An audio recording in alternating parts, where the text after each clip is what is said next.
Welcome to Truth Talks. This is a podcast that looks at biblical truth from the heart of a pastor seeking to make application to every area and every part of our life.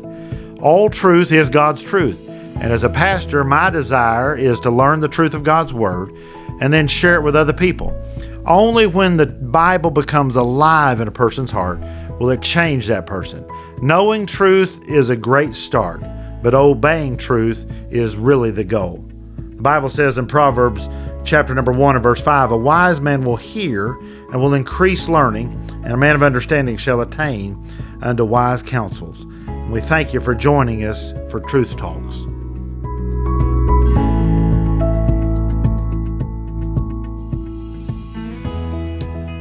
Well, we're still continuing our little conversation. Okay, let's go. Last time, well, it'll be a couple different episodes on our podcast, but you know, we're still sitting in the same place, holding the microphone. We're not going to pretend like it's a new TV show. Go change my shirt, and but we talked last time about your own personal life and goals, and we talked a little bit about self-evaluation. Now I'm entering a different season of life. My wife and I, we are kind of empty nesters. Our baby's in college, and our second daughter just got married, and that's a different season for us. We talked a little bit about that. And you go home for the first time, and you don't have to worry about what other people are doing for supper. You don't have to worry about other people's plans are. You're done with work, and you're different season. Not a bad season, just different season. The other day, I looked at a piece of Facebook has a good way of ripping your heart out, and they put up an old picture of the girls when they were little. And I was talking to my wife. I said, would you go back to that station? And we talked a little bit about that. And, those were hard days in the sense dealing with little kids and sickness. And I mean, it's just difficult, but we've enjoyed no money. Yeah. No money. Yeah, that's funny. I don't feel like a wealthy man now, but comparatively speaking, and you enter the stages of life really whether you're prepared for them or not. Oh, it's happening. It's coming at you. And one comes right on the other. I said yesterday, it's not that we move through the season of life. Life just comes at us. And you can't stop it. You can't pause it. They talk about the glimpses of time, and even a picture just takes a still frame, and it's just catching a moment. And life just swirls at you. And sometimes... There's no pause button. No, and sometimes people struggle to process that. Yeah. And you have to wrap yourself around that mentally. But really what I want to talk to you about, you said something, this has been a couple years ago. We were in a couples class, and you were teaching for us, and you talked a little bit about in your own marriage, reaping now things that really maybe you sowed intentionally, didn't sow intentionally, but things you may have sown 30 years ago. So talk to me just a little bit about the different seasons of life, but really about sowing. I'm challenged. One of my burdens as a pastor is, this is one childhood these kids have. These parents, this is the marriage they're building, whether they realize it. I know kids are in it, and I know it's busy, but look, you're building the foundation of marriage that's either going to make it in the empty nest or not. And you're either going to enjoy, we talked about goal setting a minute ago, you're talking about getting your whole family together. And I'm not saying your family's been through heartache. Your family's been through loss and struggles. But talk to us just a little bit about those seasons, if you don't mind, and investing in it and reaping. Okay, you go through seasons of conflict. Mm-hmm. You just do. That's part of it. You don't always agree on everything. You go through seasons of conflict. You have different expectations from each other. Both of you were raised different by different parents, and there's just a difference in the way, the emphasis that your parents put on life and what they did and how they did, and things that were done in the family that were different. And the wife says, well, we always did it this way. Well, we never did it that way.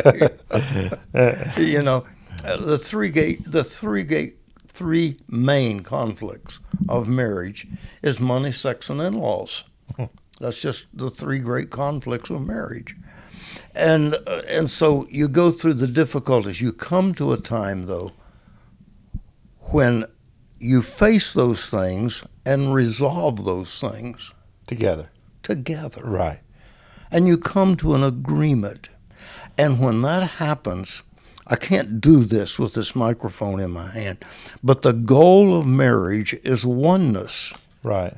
Now, to make the oneness that exists in God's sight, to make that become a reality, whenever you face a difficulty, you go through life and you say, when you're dating, we just love the same things and we enjoy the same things and we eat the same thing. Oh, it's just wonderful. Oh, you get married and I don't know, But you discover those things. Now, whenever you resolve those things, then you have a oneness that you didn't have before. Right.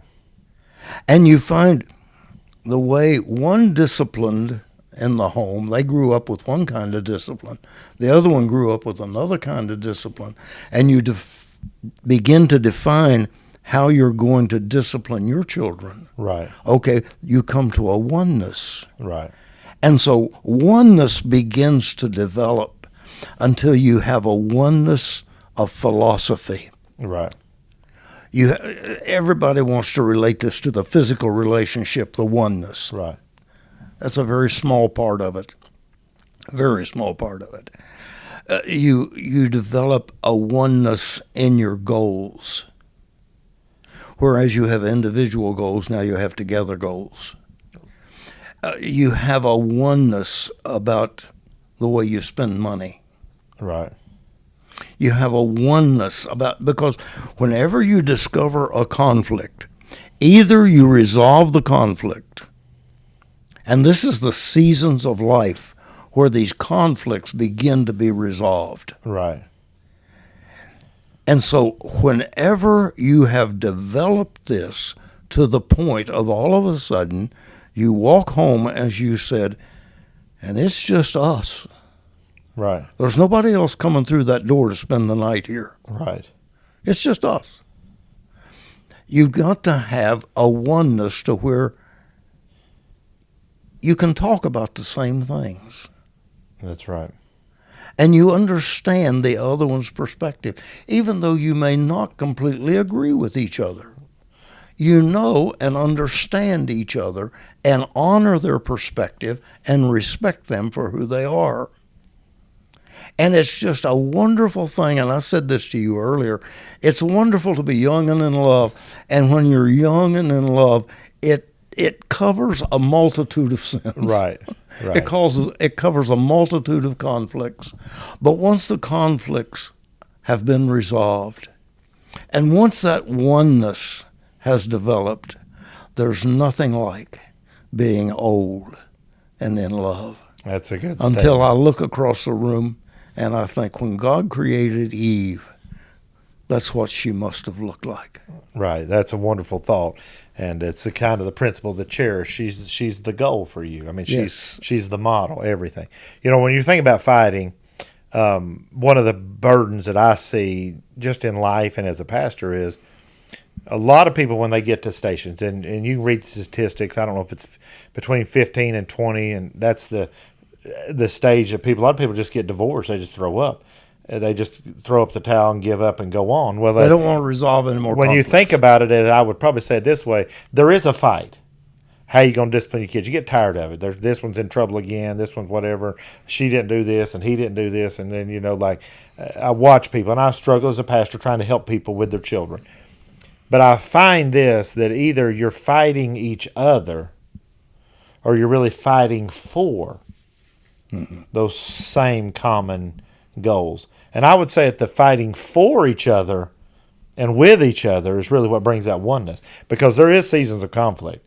I mean, like I tell people, it's easy when they're little, and you can look at them and say, if you touch that, I'm going to spank you, and you spank them, your life goes on. Then you deal with emotions and attitudes Yeah. and things that are out of your control. You even grew through, like for me, I've lost both my parents. Those are things we went through together. Yeah. Some people lose children and infants and miscarriages and those struggles, and deal with cancer, and that's that conflict and struggle that's just, it's a real part of life. I can't imagine having to learn that over with someone else. That's true.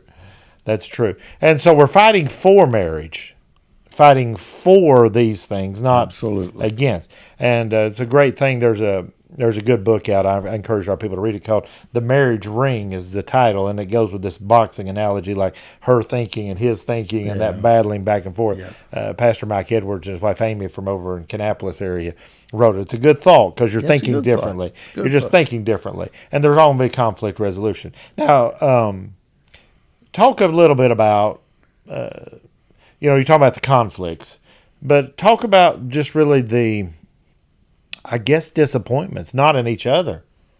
But I mean, truth is you've been hurt as a pastor. You've had people walk out of your life. You've had families, kids. If you have that many people, then you've dealt with sickness and illness and death and, in your own family. Babies.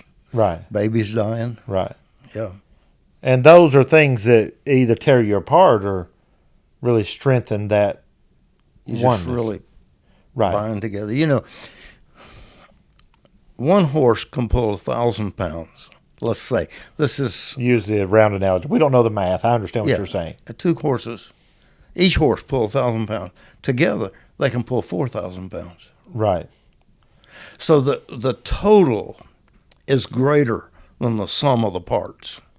Right, and that's really one. I do understand that. Yeah, and so that's really what happens whenever you pull together on a problem, and a difficulty, a sadness, whatever. When you pull together on that, there's something that happens that takes you way beyond what one would think normally would happen than that, but it accomplishes much more.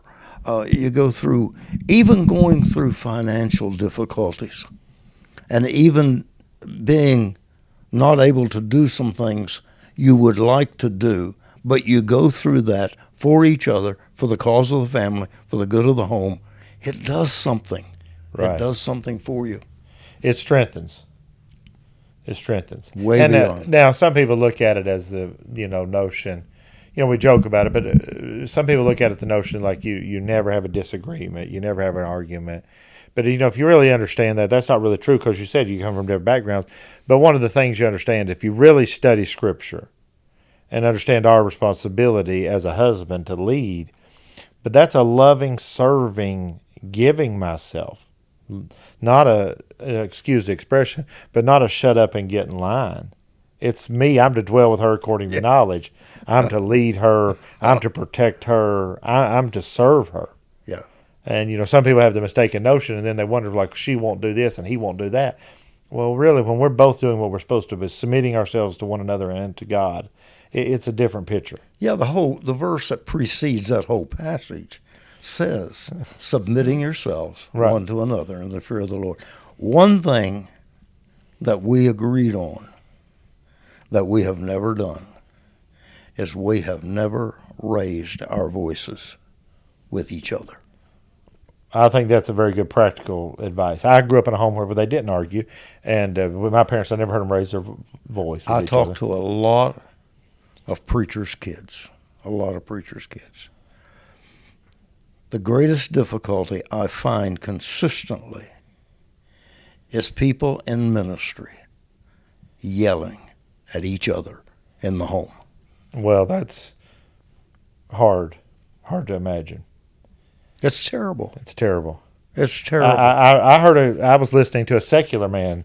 I was listening to them interview husband and wife, and he's talking about the first fight they had. They've been married 60 years. It was just I don't think it was a Christian, maybe it's a Christian video, but I was just watching it. And he said it this way.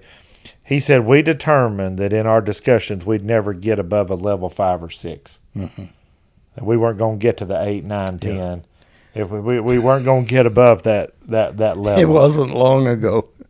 My wife and I were talking about something. A bunch of the family was there. And my wife said something, and I said, no, I did not. And the kids said, hey, Mom and Dad are having a fight. Come here. And I was an adult before I could even see myself. And there's a security in that. And kids today are struggling. And I think it goes back a lot of times to the home and the relationship. And sometimes you go back to that goal setting that we talked about earlier. You got to go back and make sure you're on the same page. That we're, now I may have personal goals that I need to do, But we got to be on the same. Yeah, but they must not be apart.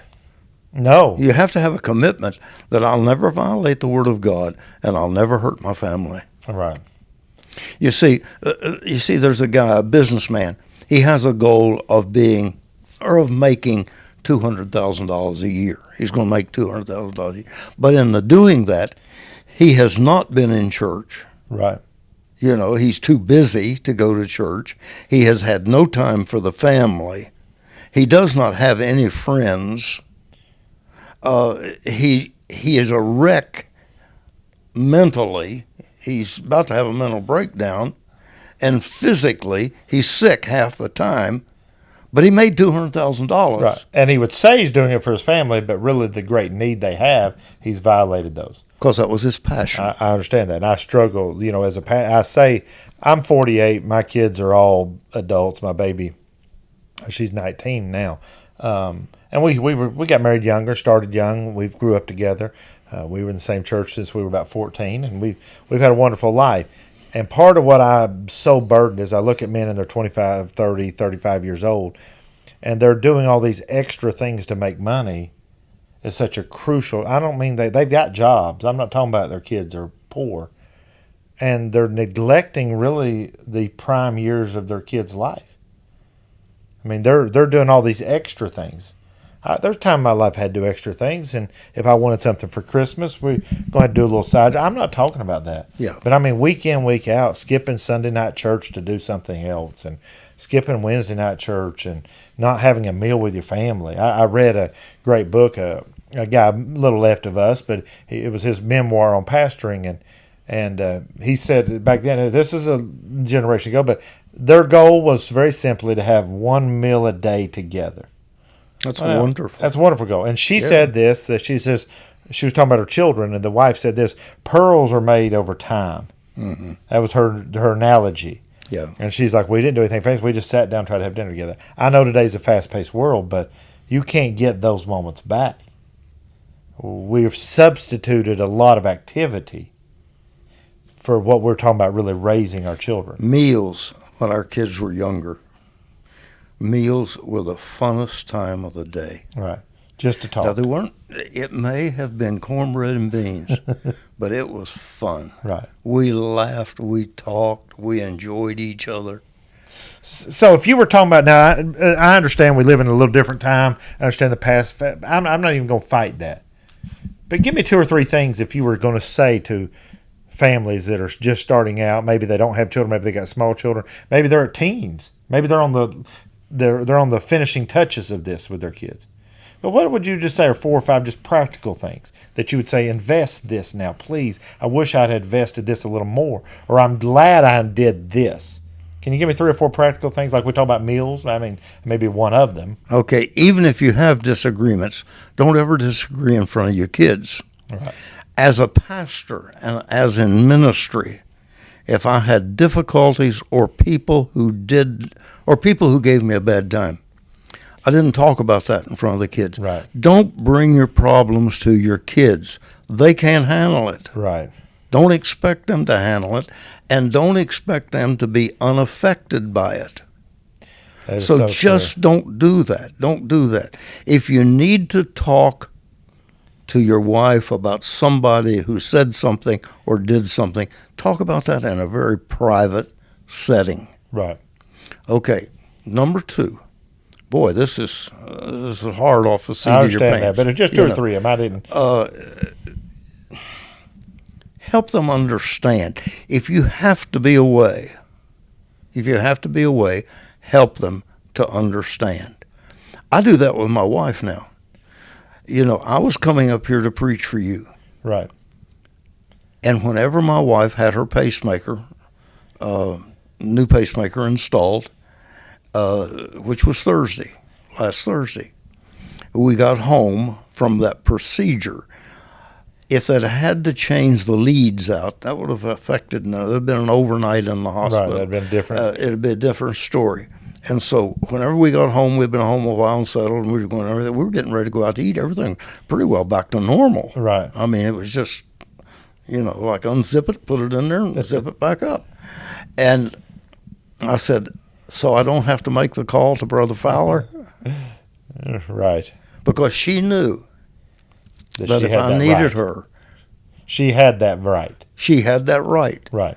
to say, I would rather you not go. Right. And I would have called you, and you would have been upset with me. And I would have said, I don't care. No, I would not have been upset because I understand that. You And- know, the last time she had that done was suddenly. It was not expected to happen when it happened. And I was out of town preaching. And I left a meeting where I was teaching on the home Right. and went home to be with her. In that time, I flew home the next morning and was there for her to take her to the hospital. And she would not have expected me to do that. But I had to do that. And I said to the people that night in the service, how can I be here and talk to you Right. about how to be a good husband and not do this? Right. And so, and even with the kids, have some agreements with your kids. I had an agreement with my kids. I said, now, there's going to be some kids come to you. This is in their teenage years. And I said, they're going to want to go somewhere, and you say, I can't go without asking my parents. And we'll go ask your parents. And I said, you don't need to do that. Right. You shouldn't do that. But you don't want to say no. Right, right. You don't want to do that. I said, so when you come to ask me, you roll your eyes, Right. and I'll say no. That's all I have to do. You be the bad guy. I'll be the bad guy. Right. And just say, my dad would rather me not do that. My dad won't let me do it. Right. I can't. We And got to you'd be glad to do go that. home. I'll be the bad guy, and you won't lose any credibility. Right. You know, your friends may say, "Oh, that old Mr. Reynolds," that's okay. It's okay. It's okay. No, I Be the bad guy. don't. I don't mind. Right. It doesn't affect me. That's a good thought. And, you think about your kids. I just say this. And they did that. Right. On multiple occasions. Yes. Right. I understand that. We didn't have it exactly that way, but I do know there are times when, you have an agreement with, like, look, and later in life, texting's changed that a little bit because they'd text me like, I really don't want to, but this one asked me if I wanted to do this. Can you tell me no? I'd be like, no, you can't do that. You know what I mean? And so we didn't have to do the roll your eyes, but I know sometimes at church, like you're talking about, a kid wants you to go right there, and that kid's standing there asking while you're asking. Yes. And so have that understanding. And I do say this is just, you think about having open communication with the children and understanding their heart and their times and seasons of life they're going through. And they're trying to process that all too. And, part of parenting is you're guiding them, giving them a little liberty to make some decisions, and hopefully not letting them ruin their life. You're not just giving them free reign, but you're guiding them through those seasons of life. And so you're enjoying them now. It's an interesting thing. I said this, and we'll kind of end here. It's weird now. We're kind of at a stage now where my daughters are now my wife's friends. I mean, they're my friends too. Absolutely. But I hear them talking on the phone. They're like, what you doing today? This and that. And I'm like, where did we get here? Who is this? Right. But you're glad there's things back here. Yeah. That would not be possible if there hadn't been some things back here. Yeah. And so my burden all the time as a pastor is, look, if you'll take care of some things back here, I can't promise you, look, some kids turn out wrong, they make wrong choices, and some of them come back to the Lord, and we're thankful for that. I'm not saying everybody's going to make perfect choices, but if you can put some things here, then you can reap from them later in life. Yeah, two of my boys are preachers. Right. Particularly Adam. And I'll say this, he may watch this, I don't know. Well, call him and tell him. But it's almost hard for me to sit there in church and watch myself preach. That's pretty good. Well, I don't think I have to worry about myself preaching because mine are girls, but Well, you never can tell. You never can tell. But I'm thankful. Look, life's going to have enough heartaches, and it is. There's nothing you do about it. Man born woman's few days full of trouble. But make sure you're pulling together as a family unit, and that begins in a husband-wife relationship. Your goals are the same. You're not neglecting the primary things to care for some secondary thing.